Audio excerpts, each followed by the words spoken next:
Señor, queremos entender tu palabra tal como ella fue registrada según tu voluntad.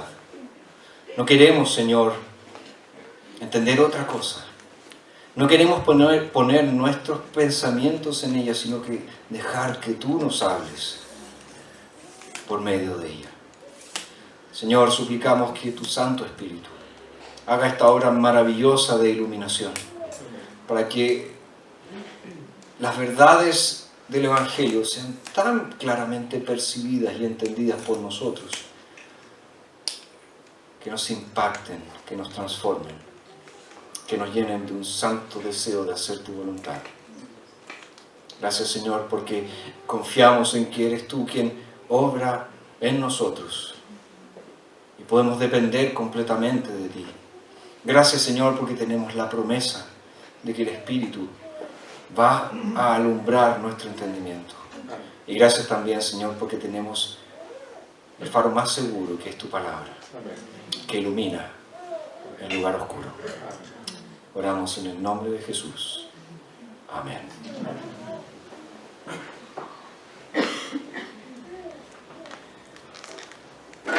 En nuestro mundo caído es prácticamente común que exista rivalidad, celos o alguna mala disposición entre los hermanos. Algunos hermanos sienten que sus padres favorecen a uno de sus hijos, que les dan más atención, que los tratan mejor, etc. Y con el paso del tiempo van generando un resentimiento tal que cuando son adultos prácticamente no ven a sus hermanos, prácticamente no tienen contacto con ellos. Si ha existido un hermano mayor que no amaba a su hermano menor, es el hermano mayor de la parábola del hijo pródigo. Lucas lo describe como un hombre resentido, orgulloso e incapaz de mostrar alegría al ver que su hermano fue perdonado y fue recibido en casa.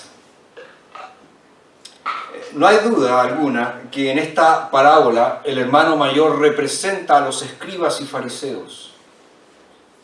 El hermano menor representa a los pecadores y publicanos, y el padre representa a Dios. Ya hemos visto la semana pasada el caso del hermano menor. Él se perdió porque él quiso. Él quería vivir sin el padre y por eso se fue lejos de casa para pecar como él quería. Y su vida llegó a ser un completo fracaso hasta que finalmente fue recibido de vuelta en casa del Padre. Fue recibido en el amor del Padre y comenzó la fiesta. También hemos mencionado al Padre y su amor permanente por su Hijo. Hemos visto la manera en que lo recibió y cómo se produjo un gran gozo al haberlo recibido bien. Lamentablemente, siguiendo esta parábola, nos damos cuenta que no todo fue una fiesta. El hermano mayor, al saber de la noticia del retorno de su hermano menor, se enojó, se indignó y no quería participar de la fiesta. Es en este momento en que Lucas comienza a destacar al otro hijo, al hijo mayor. Pues ambos hijos, desde el comienzo de la parábola, estaban en la mente de Jesús. El verso 11 dice: dijo además, un hombre tenía 2 hijos. Ahora se revela que no solo aquel que se fue lejos de casa estaba perdido, sino que también aquel que se quedó en casa, aquel que permaneció en casa, también estaba perdido. Y es por eso que el tema para hoy es el siguiente: un buen hijo perdido. Un buen hijo perdido. Y lo primero que el texto nos muestra es la negativa del buen hijo perdido. La negativa del buen hijo perdido. Es fácil al leer esta parábola ver cuán perdido estaba el hijo menor, cuán perdido estaba el hijo pródigo. Pero ¿ves lo perdido que estaba el hijo mayor? ¿Te das cuenta cuán perdido estaba este hijo mayor que permaneció en casa, que se quedó con el padre? Él estaba igualmente perdido que su hermano menor, que aquel que se fue de casa, que aquel que se arrancó para vivir como él quería. Pero quizás este hermano mayor estaba aún más perdido que el menor, porque él estaba perdido por dentro, no por fuera, por lo que nadie podía decirle cuán perdido él estaba. A pesar de que nunca había abandonado la casa de la familia, él sí había abandonado el corazón de su padre hace mucho tiempo. Y por lo tanto estaba perdido dentro de casa. Podemos ver que el hermano mayor se perdió, en primer lugar, cuando él se negó a reconciliar las relaciones rotas de su familia. Porque en un comienzo nos dice que este hombre tenía 2 hijos. El menor de ellos dijo a su padre: Padre, dame la parte de la herencia que me corresponde, y les repartió los bienes. No vemos en ningún momento al hijo mayor tomando una actitud, diciéndole a su hermano menor: ¿qué estás haciendo? ¿Qué estás pidiendo? El padre siempre ha estado con nosotros, el padre siempre ha cuidado de nosotros. Él se negó a reconciliar a la familia. Él se negó a reconciliar a su hermano menor con el padre. Es por eso que Jesús, desde un principio de esta parábola, nos habló de 2 hijos. Pero hasta este momento, hasta el versículo 25, el hermano mayor permanece en un silencio. No dice una sola palabra hasta que regresa su hermano menor. Y esto es extraño porque, como les decía, nosotros esperaríamos que por su posición como el primogénito, él sirviera como una especie de mediador entre su hermano menor y su padre. Para decirle al hermano menor: ¿qué estás haciendo? ¿Qué locura estás haciendo? ¿Qué estás pidiendo? Pero vemos que solo hay silencio. El hermano menor, al exigir su herencia y al salir de casa, estaba rompiendo estos vínculos sagrados con la familia. Y por no mencionar lo que dijimos la semana pasada, que estaba rompiendo su relación con el padre. Sin embargo, el hermano mayor permanece en silencio. Él no dice absolutamente nada. Entonces, fíjense que nosotros en esta parábola conocemos al hijo menor por aquello que él hace. Conocemos al hijo menor por aquello que él pide. Conocemos al padre por su amor. Y conocemos al hijo mayor en un principio por aquello que él no hace, que es preocuparse de restaurar a esta familia que se está desmoronando. Lo que el hermano mayor no hace es cumplir con su santa responsabilidad de conciliar, de reconciliar a su familia que se está destruyendo. Ahora, cuando el hermano menor regresó, podemos ver que este hermano mayor estaba más perdido que nunca. Y una vez más, no pudo hacer lo que él debía hacer. Se negó a compartir la alegría de su padre. Verso 28 dice: entonces él se enojó y no quería entrar. Él se enojó y no quería entrar. Lo dice el texto en el verso 25, su hijo mayor estaba en el campo. O sea, nosotros sabemos que el hermano mayor había estado trabajando en los campos de la familia, no arando. Lo más probable es que él estuvo supervisando la obra de los trabajadores. Y en su camino de regreso a casa, se sorprendió al escuchar el sonido de la música. Dice, cuando vino, se acercó a la casa y oyó música y las danzas. Sonaba como una fiesta. Le pareció oír el ruido clásico de una fiesta. Pero si era una fiesta, ¿por qué no lo habían invitado? Porque él no recibió una invitación, porque él no recibió ningún aviso. Él no podía imaginar qué estaba pasando allí dentro. Por otra parte, tal vez sí sabía lo que estaba pasando allí dentro, porque la pregunta que él hace a uno de los siervos es bastante sospechosa. Antes de entrar en casa, él pregunta ¿Y por qué hay que celebrar? Verso 26, después de llamar a uno de los criados, le preguntó, ¿qué era aquello? Ya había oído la música, ya había oído las danzas. Y la pregunta de él es, ¿cuál es el motivo de esta celebración? ¿Por qué hay que celebrar? ¿Por qué hay que alegrarse? La pregunta entonces que le hace al siervo, ¿qué es aquello? Es sospechosa. Están revelando algo en su corazón. La respuesta que le da el criado o uno de los criados es importante porque nos ayuda a entender lo que está sucediendo en esta historia. Verso 27, este le dijo, tu hermano ha venido y tu padre ha mandado matar el ternero engordado por haberlo recibido sano y salvo.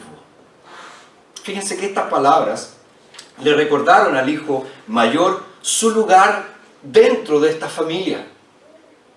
Él era tanto el hermano mayor del hijo perdido, porque le dice, tu hermano, este que se fue, este que se perdió, este que quiso romper todos los vínculos familiares, es tu hermano.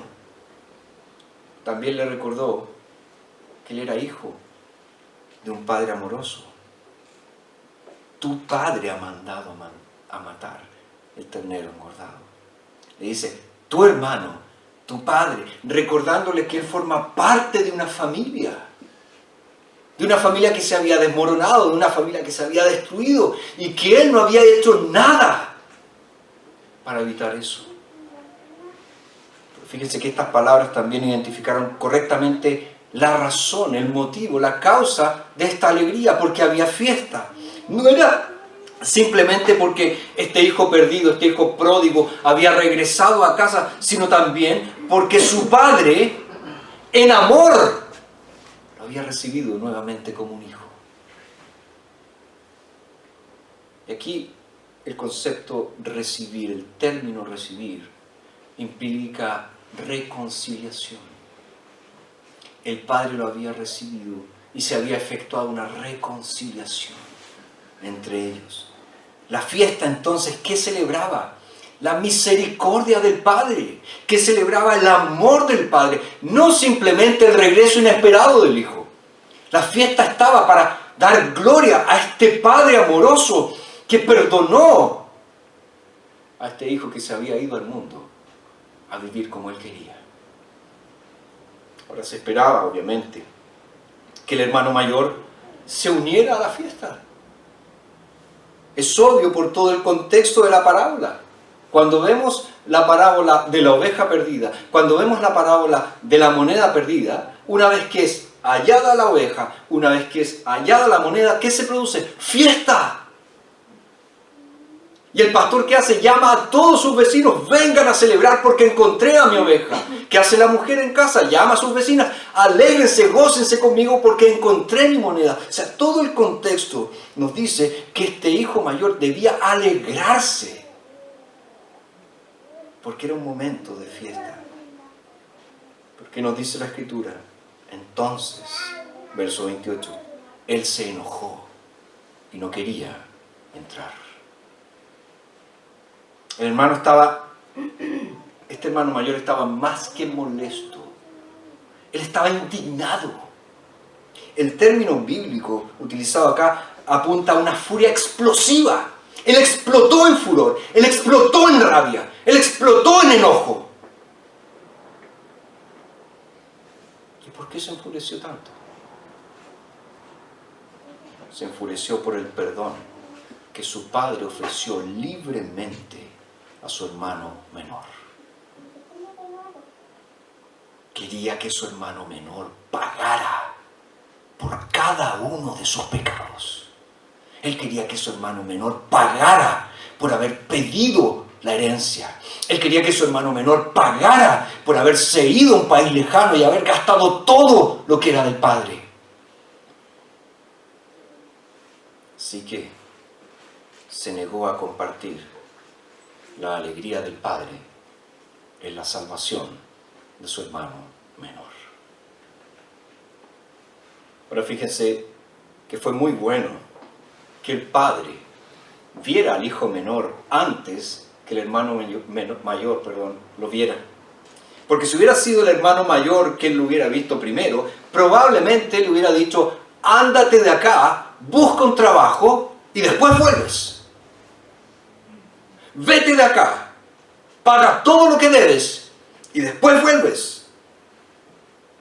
O probablemente le hubiera dicho, tú tienes muchas agallas de venir hasta acá, después de todo lo que hiciste. Lo último que el hermano mayor quería era celebrar el regreso de su hermano menor. Fíjese, él oyó la música, oyó las danzas, pero no había música en su corazón, no había alegría en su corazón. Y él se negó a unirse a la fiesta de la reconciliación. Vemos entonces, en primer lugar, la negativa del buen hijo perdido. En segundo lugar, vemos el resentimiento del buen hijo perdido. En el texto vemos más que la habitual rivalidad entre hermanos. Los hijos, como ya mencioné, naturalmente se resienten cuando observan cualquier muestra de favoritismo. Los hijos mayores se ponen generalmente inquietos cada vez que ven que sus padres le otorgan a sus hijos más chicos, a sus hermanos menores, ¿verdad?, privilegios que ellos mismos nunca experimentaron. Era típico. ¿Por qué le prestas el auto a él si a mí nunca me lo prestaste? ¿Por qué le das plata a él y a mí nunca me diste? Siempre me hacías trabajar para conseguir algo de plata. Pero aquí vemos algo más que eso. Algo mucho más oscuro que eso. Porque la queja del hermano mayor fue particularmente amarga. Fíjense el verso 29. Pero respondiendo él, dijo a su padre, he aquí, tantos años te sirvo y jamás he desobedecido tu mandamiento y nunca me has dado un cabrito para regocijarme con mis amigos. Pero cuando vino este tu hijo, que ha consumido tus bienes con prostitutas, has matado para él el ternero engordado.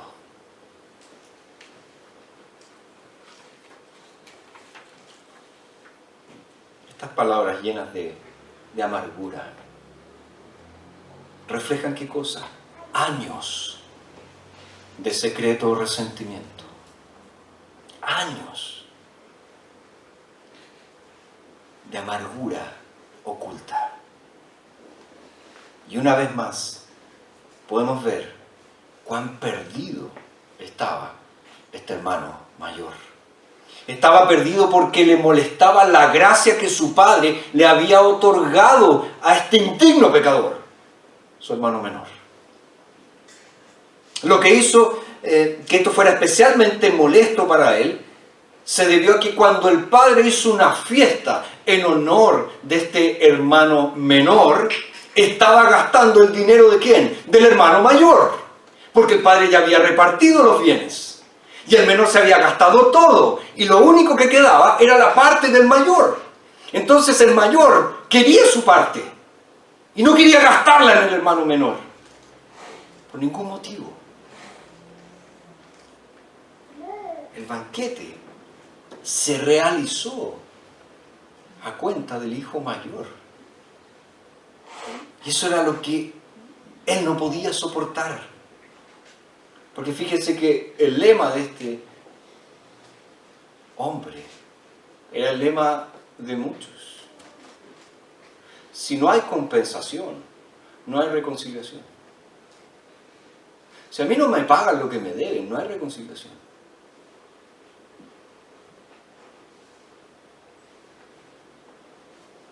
Honestamente, nosotros podríamos decir que el hermano mayor tenía una buena razón, una buena justificativa. Había sido fiel trabajando en el negocio familiar en comparación a lo irresponsable que había sido su hermano menor. ¿Qué clase de mundo sería este donde los que viven como quieren, hacen lo que quieren, reciben lo mejor, y los trabajadores no obtienen absolutamente nada por hacer lo correcto.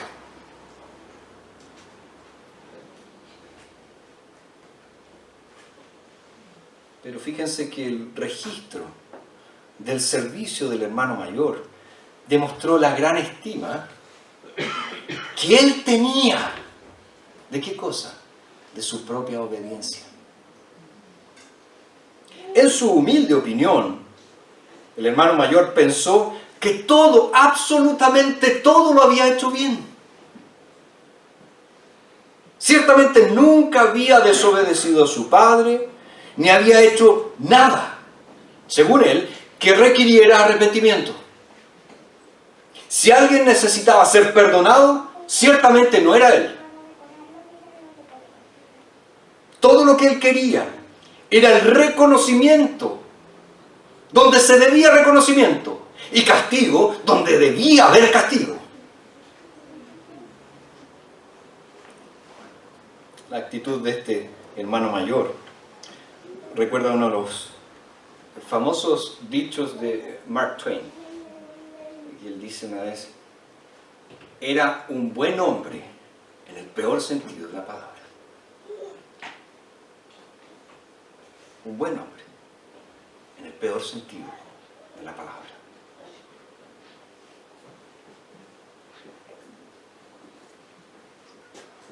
Ahora, este hermano mayor era tan justo como él pensaba.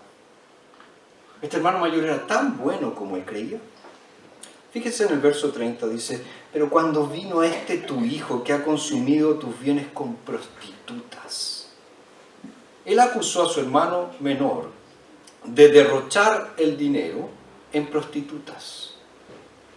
Pero ¿cómo sabía que eso había sido así? En ninguna parte del texto dice que el hermano menor gastó todo su dinero en prostitutas. Solo dice que él vivió lujosamente. Se la dio de rico y se gastó todo.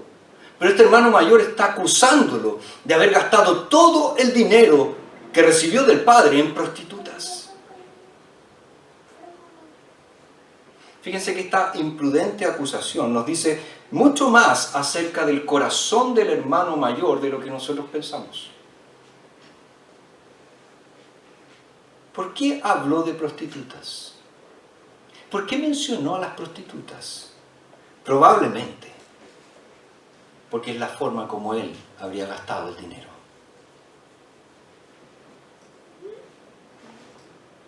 Aquí estaba un hombre que se enorgullecía de obedecer, de cumplir perfectamente, mientras que al mismo tiempo, ¿el que hacía? Acariciaba el adulterio en su corazón, anhelaba el adulterio en su corazón, anhelaba la fornicación en su corazón. Este pecado que él censuró tan drásticamente puede haber sido el pecado que él quería cometer. Si es así, era peor que su hermano menor. Porque su hermano menor, por lo menos podríamos decir, era honesto en cuanto al pecado. Sí, esto me gusta hacer. Me gusta gastar el dinero en todas estas tonteras. Me gusta gastar el dinero en lujos. Pero el hermano mayor encubría todas sus intenciones pecaminosas bajo un manto de supuesta justicia. El hermano mayor estaba completamente perdido. Perdido en su negativa de reconciliarse, perdido en su rechazo de la alegría del Padre, perdido en su lucha por la salvación personal, perdido en el resentimiento por la recompensa de su hermano y perdido en los injustos deseos de su corazón pecaminoso. Pero se perdió principalmente porque él rechazó su filiación. Él no se vio a sí mismo como un hijo. Fíjense, he aquí, tantos años te sirvo. La expresión que usa, te sirvo.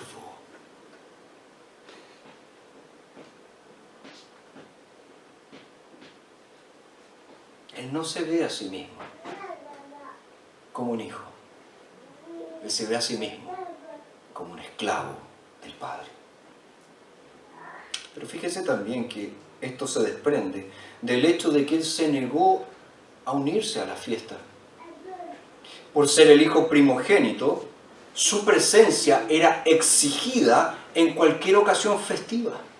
Culturalmente era así.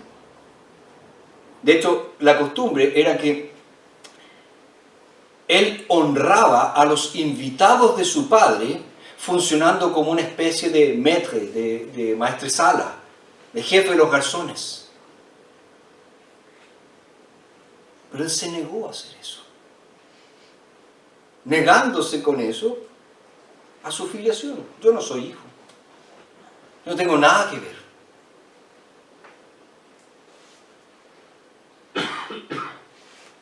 También fíjense que él, cuando le responde al Padre,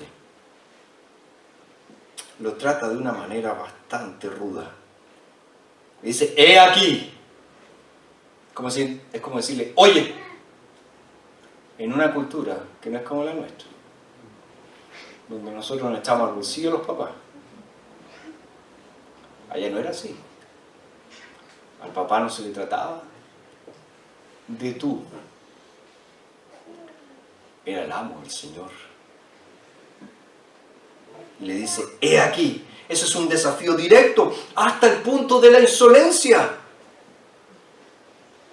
Y cuando se refiere a su hermano como tu hijo, en lugar de decir mi hermano, estaba negándose ¿qué cosa? A este amor fraternal entre hermanos. Ahora, esto no nos sorprende porque él ya había repudiado a su hermano hace mucho tiempo, cuando se negó a hacerlo entrar en razón.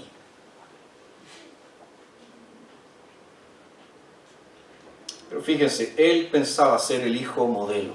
Se quedó en casa, trabajó en la empresa familiar, hacía lo que le decían, tuvo éxito en la vida y su hermano era un completo fracaso. Podríamos decir que el hermano mayor era el modelo de la moralidad tradicional. Pero en este momento de ira, reveló inadvertidamente la actitud pecaminosa que había en su propio corazón. Fíjense que su relación con su padre siempre había estado basada en ¿qué cosa? En el rendimiento. Su servicio se había cumplido, o se había, mejor dicho, convertido en una especie de esclavitud para él. Nunca había servido por amor. Solo lo había servido por obligación. Y ahora exigía lo que él creía merecer. Un cabrito. Y lo quiero ahora. Y según sus cálculos, si no recibía la recompensa que él había ganado, entonces todo, absolutamente todo lo que había hecho por su padre sería en vano.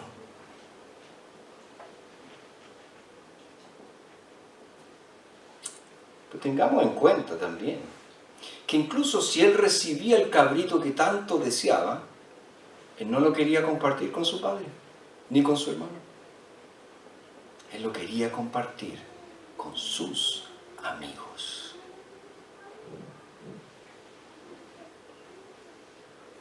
Fíjense que esto ya nos revela que el hermano mayor no era diferente al hermano menor. Ninguno amaba al Padre. Amaban las cosas del Padre. Amaban los bienes del Padre. Pero no amaban a su Padre. Mira cuán perdido estaba el hermano mayor y cuán lejos estaba entonces del corazón del Padre. Y por extraño que nos parezca, no fue el hijo malvado el que se perdió, ¿verdad? El que se fue de casa, el que gastó todo, el que se negó a unirse a la fiesta del Padre. Sino que el que se negó a entrar en la fiesta fue aquel que se consideraba a sí mismo como un buen hijo.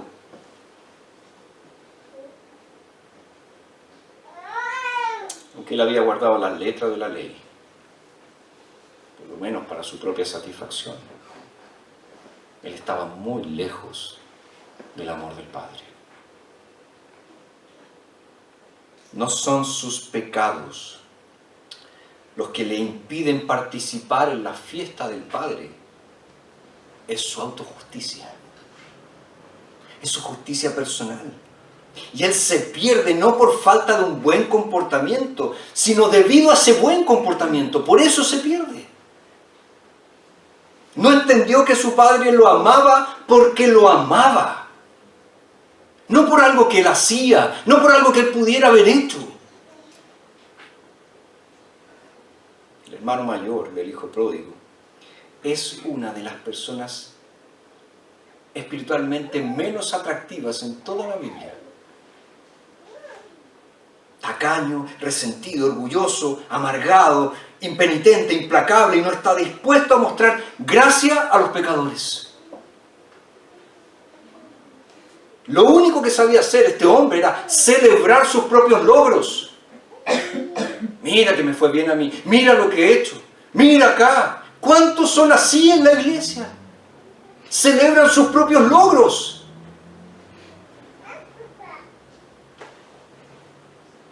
En otras palabras, este hermano mayor, tal como es descrito en la parábola, se parecía mucho a los fariseos. Y probablemente se parece mucho más a nosotros de lo que nos gustaría admitir.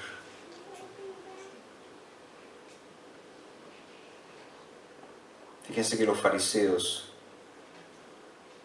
porque no vieron su necesidad de la gracia, eran incapaces de dar gracia a alguien más. Y esto nos presenta un excelente patrón, un excelente estándar para evaluar nuestro propio corazón. Nosotros estamos corriendo para encontrar a los pecadores que andan errantes. Hoy yo solo me siento en la iglesia. Hoy yo solo me junto con creyentes.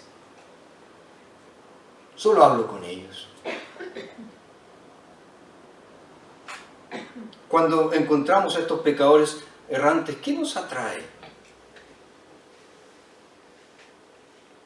¿La forma como Jesús los trae así? Fíjense que esta característica del ministerio de Jesús es tremendamente interesante. Mientras que aquellos que se creían buenos se alejaban de Jesús por la clase de compañía que Jesús tenía, los marginados, los rechazados, los malvados, siempre eran atraídos por Jesús. Pero los que se creían buenos, ellos mismos se alejaban de Jesús. Y mira entonces la conexión que el mismo Jesús está haciendo en esta parábola. La objeción que los fariseos plantearon en el versículo 2 del capítulo 15 es: este recibe a los pecadores y come con ellos. Y es exactamente la misma objeción que levantó el hijo mayor. Este viejo recibe a este pecador y está comiendo con él.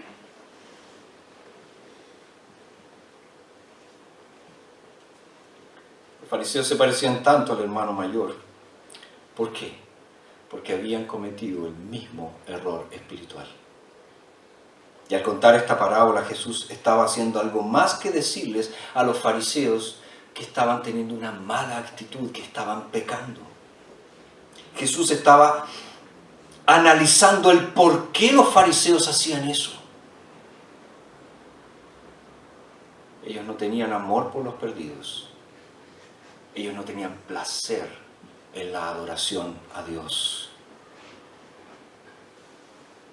A pesar de que se enorgullecían, de que todas las cosas las hacían por Dios. Nunca habían abrazado la gracia del Padre para ellos como pecadores. nunca habían abrazado el amor del Padre para ellos como hijos.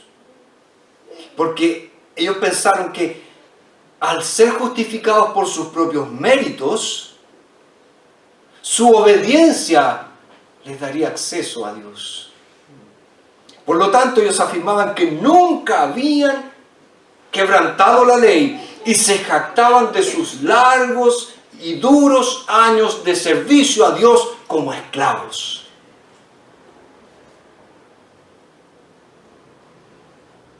¿Cuántas veces nosotros pensamos exactamente igual que este hermano mayor? Ignoramos la situación desesperada de las personas que están espiritualmente perdidas. No buscamos relacionarnos con ellos para que puedan ser reconciliadas con Dios. Miramos con desprecio a las personas que están fuera de la iglesia y por lo tanto somos incapaces de mostrarles el amor de Cristo. Tenemos una reputación externa de hacer lo correcto, pero por dentro, en nuestros corazones, somos fríos para con Dios. Amamos nuestros pecados secretos. Incluso aquellos que nunca hemos cometido, pero ciertamente cometeríamos si tuviéramos la oportunidad de hacerlo.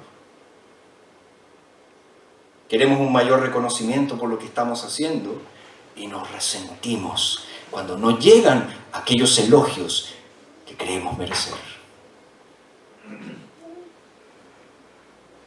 Nos enojamos cuando los demás nos pasan por encima.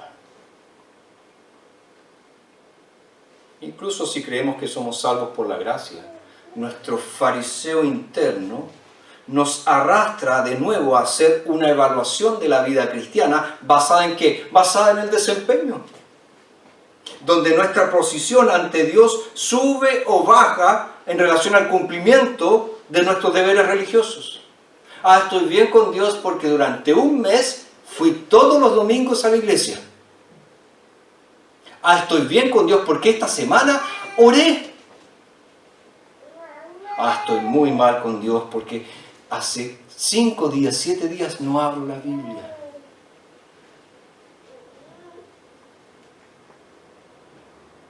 Incluso si primero llegamos a Dios, tal como llegó el hijo pródigo, gradualmente nos vamos convirtiendo en el hermano mayor. Y esto se ve en nuestra falta de gozo en la adoración. Cuando no hay alegría de adorar a Dios, es solo un ejercicio religioso. Pero no hay alegría, no hay gozo de cantar a Dios. No hay gozo de estar en comunión con los hermanos en adoración a Dios. También se ve cuando hacemos estos comentarios prejuiciosos sobre personas que según nosotros no cumplen con nuestros estándares. No me gusta cómo esta persona en la iglesia. Fariseo interior. Ahí está. Que no me gusta esta forma. Fariseo interior. También se demuestra cuando queremos destacar nuestros logros espirituales. Sí, yo he servido acá y acá. Fariseo interior. Y también se ve en la forma como nosotros tergiversamos el Evangelio. Porque muchas veces, en vez de decirle a las personas, vengan y sean limpios, nosotros les decimos, límpiense y después vengan. Tergiversando completamente el Evangelio. ¿Cómo? Si alguien pudiera venir, llegar a Dios, ¿en base a qué? A su propia superación personal. Pero hay algo más que el texto nos dice.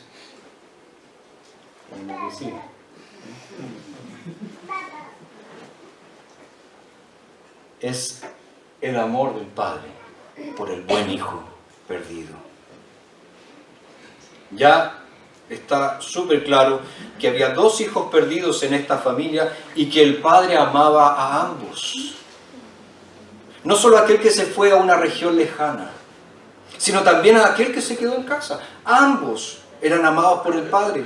A pesar de lo perdido que estaba el hijo mayor, Fíjense, él no pudo escapar de este amor del Padre, porque cuando él en su ira se negó a entrar en casa, se negó a celebrar, ¿qué hizo el Padre? Salió su Padre, dice el texto, y le rogaba, le suplicaba. Aquí vemos otra costosa demostración de este inesperado amor del Padre. Una vez más, un hijo se pierde en el pecado. No en este pecado de entregarse a los placeres del mundo como el hijo menor, sino en el pecado de su autojusticia. Él se creía demasiado bueno para estar celebrando allí. Sin embargo, una vez más, vemos a un padre que sale a buscar a su hijo. Va en búsqueda de su hijo. No esperando que regrese a casa, sino sale con más gracia y más gracia. Esta gracia que él da, esta gracia que él regala constantemente. Y el padre, ojo, a costa de su propia humillación salió. ¿Por qué? Porque cuando el hermano mayor se negó a entrar en la fiesta, avergonzó a su padre, humilló a su padre, avergonzó a su familia, pero especialmente avergonzó al padre, que era el jefe de hogar. Su negativa fue un insulto personal, fue un insulto público al padre. Pero vemos que la aproximación del padre es amorosa, porque en lugar de reprochar a su hijo mayor, nos dice el texto que le rogaba, le suplicaba, tratando de hacer ¿qué cosa? Reconciliarlo con la familia. Vuelve a casa, hijo, entra a casa, alégrate con nosotros, comparte con tu familia. Y cuando él se dirige, fíjense cómo le dice, verso 31, entonces su padre le dijo, hijo. El hijo mayor se veía a sí mismo como un esclavo. El padre sale y le dice, hijo. Y en el idioma original es como si le dijera, hijito querido. Esa es la traducción más precisa, hijito querido. No solo le recordó que él era el hermano mayor de la familia, sino que también le habló con amor de padre. El padre se dirigió a él con todo el afecto y le suplicó que volviera a casa. Entonces, ¿qué hace el padre? Abre de par en par la puerta de su gracia y le recordó al hermano mayor todas las bendiciones que disfrutó en la casa del padre, el verso 31.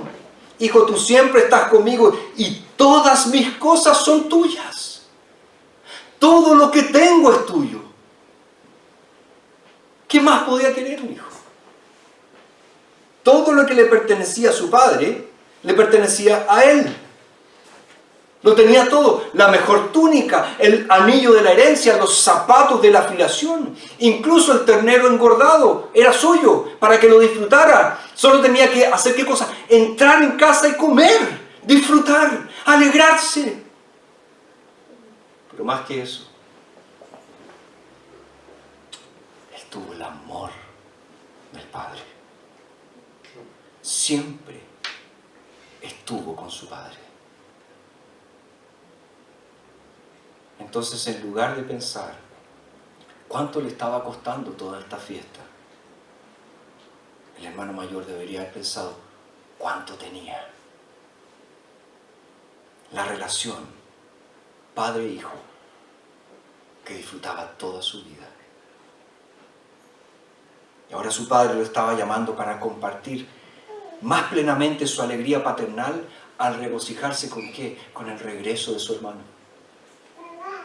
Pero era necesario alegrarnos y regocijarnos porque tu hermano estaba muerto y ha vuelto a vivir, estaba perdido y ha sido hallado. Fíjense, era más que apropiado celebrar. El texto dice que era necesario celebrar. Esto simplemente tenía que hacerse, no porque el hijo menor lo mereciera, sino porque el amor del padre, este amor incondicional por sus hijos, exigía celebración.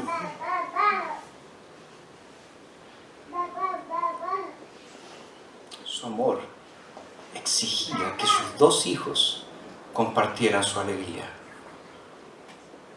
Este tu hermano, le dice,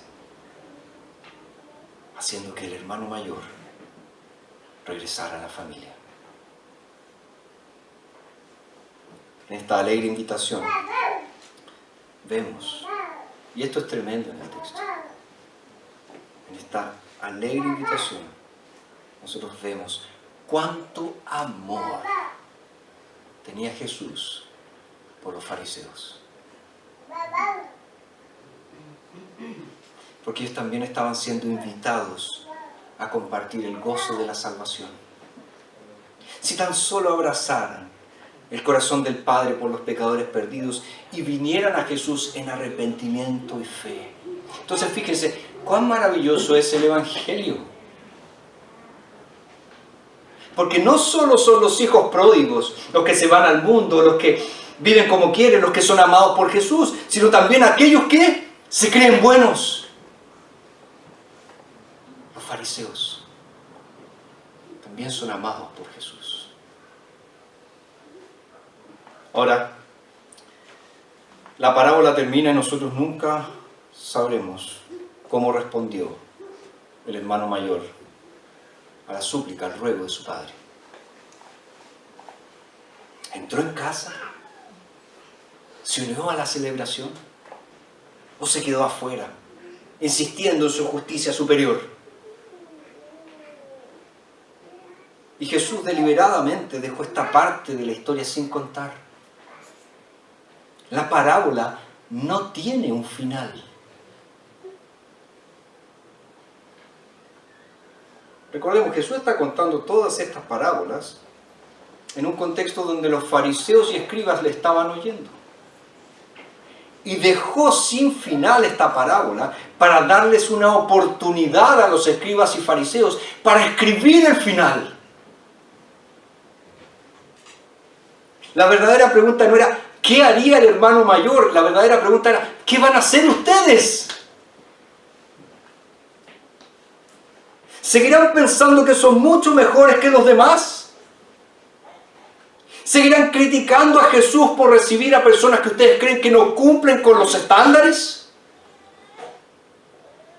¿O van a volver al Padre en arrepentimiento, admitiendo su propia necesidad de la gracia de Dios? ¿Compartirán la alegría de la bienvenida del Padre al recibir a otros pecadores con tanta gracia como Jesús estaba dispuesto a dar? Ahora fíjense que para nosotros también esta es la pregunta más importante. Y de hecho es la pregunta más importante hoy para nuestras vidas. ¿Cómo vas a responder a la recepción del Padre? ¿Vas a compartir el gozo del Padre al arrepentirte de tus pecados y al reconocerte como un hijo pródigo o como un hermano mayor? ¿Vas a compartir la alegría del Padre confesando tu necesidad de la gracia que Él ofrece a través de la muerte y resurrección de Jesucristo? ¿Vas a compartir la alegría del Padre al rogarle a otras personas que se reconcilien con Él a través de la fe en Jesucristo? Te vas a alegrar cada vez que escuches el testimonio de alguien que ha venido a los pies de Jesús. Vas a ofrecer la bienvenida a tanto hijo pródigo que anda por allí fuera.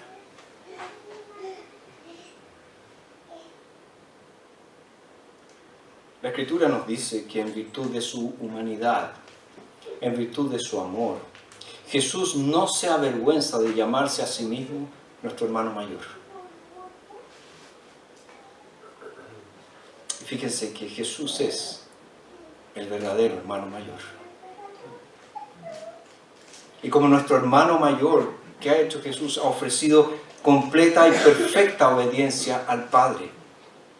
En lugar de aferrarse a las riquezas del Padre, Jesús se despojó de sí mismo y tomó la forma de siervo.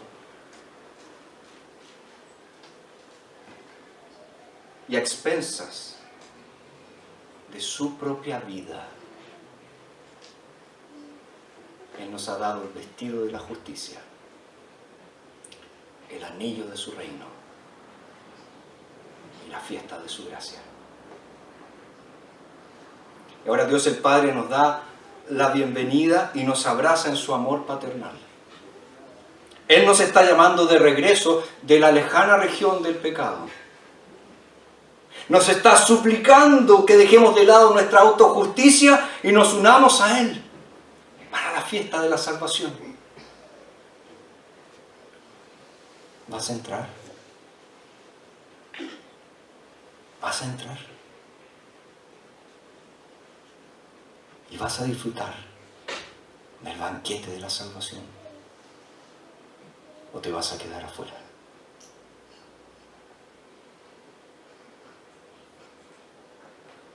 Señor,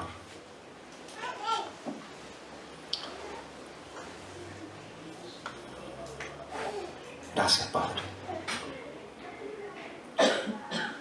porque no hay mensaje más hermoso en todo este mundo que el Evangelio de Jesucristo. Gracias, Señor, porque es para pecadores como nosotros, que nos hemos descarriado, que hemos vivido como queremos, que hemos puesto un montón de ídolos delante de nosotros, el trabajo, el éxito, la familia, la empresa, en fin, y dedicamos nuestra vida a esas cosas y nos desperdiciamos como el hijo menor. Pero también gracias porque este Evangelio es para pecadores como nosotros que nos creemos buenos, que creemos que nunca hemos hecho nada mal, que hemos sido respetables, que no robamos, que no mentimos. Pero principalmente gracias, porque tú eres un Padre que siempre viene a tus hijos en amor. Y cuando nos viste lejos, corriste. Y cuando no queríamos entrar, saliste fuera a buscarnos. Gracias, Señor, por el glorioso Evangelio. Gracias, Señor, porque podemos invertir el resto de nuestra vida hablando de Jesús. Y rogamos que si hoy hay alguien aquí que no ha entrado a la casa del Padre, que no ha venido a disfrutar del banquete de la salvación, que si es tu voluntad que hoy lo haga, que pueda rendirse a tus pies y que pueda disfrutar de este amor incondicional, de este amor inmerecido, de este amor eterno. Padre Santo, gloria sea a tu nombre. Amén.